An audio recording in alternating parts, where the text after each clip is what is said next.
السلام علیکم ستړي مسئ نن دوشنبه د 1403 کال د 11مې میاشتې اوله نیټه چې د 2024 کال د جنوري له 20 نیټې سره سمون خوري د سکون راډیو د ویبپاڼې او خواله رسنیو څخه مو د نن ورځې لنډ او مهمو خبرونو ته زه خلیل الله هیوادمل هرکلی کوم.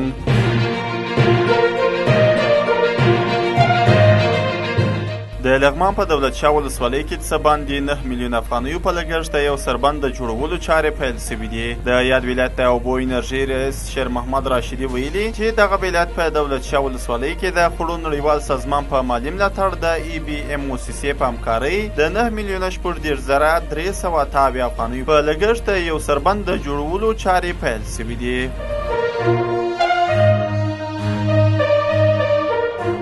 د فاریاب ولایت اوسیدونکي په دغه ولایت کې د تاریخي ځایونو د بیا رغونې غوښتنه کوي. دوی وایي چې په دې ولایت کې یو شمېر تاریخي ځایونه د طبیعي پیښو او جګړو له امله زیانمن شوي چې د فاریاب اوسیدونکو په وینا تاریخي ځایونو په بیا رغولو سره به نه یوازې د ګرځندوی صنعت بلکې سیمه ییز اقتصاد به هم وده وکړي.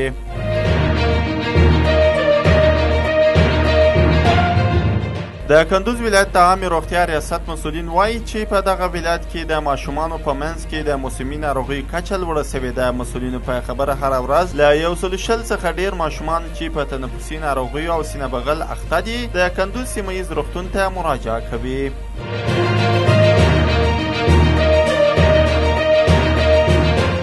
د ټولګټو چارو وزارت ویان محمد اشرف حق شناس ویلي چې د سالنګ لویه لاره د مسافر وړونکو موټرو پر مخ پرانیستل شوې ده. نوموړي ویلي چې دا لویه لاره نن سهار 8 بجې د کوچنیو مسافر وړونکو موټرو پر مخ پرانیستل شوې ده.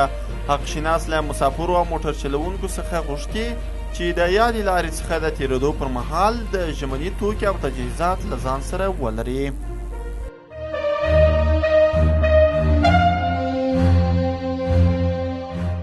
غزه کې د اوربند له پلي کېدو سره هممهاله هغه لسګونه زره فلسطینیان خپلو کورونو ته ستانه شول چې د تېرو 15 میاشتو جګړو په ترڅ کې په جبري توګه بیا ځای شوي وه. د راپورونو له مخې د غزې شاوخوا ټول 2.3 میلیونه وګړي د دې 15 میاشتنۍ جګړې له یو ځل څخه ډیر په جبري توګه بیا ځای شوي دي.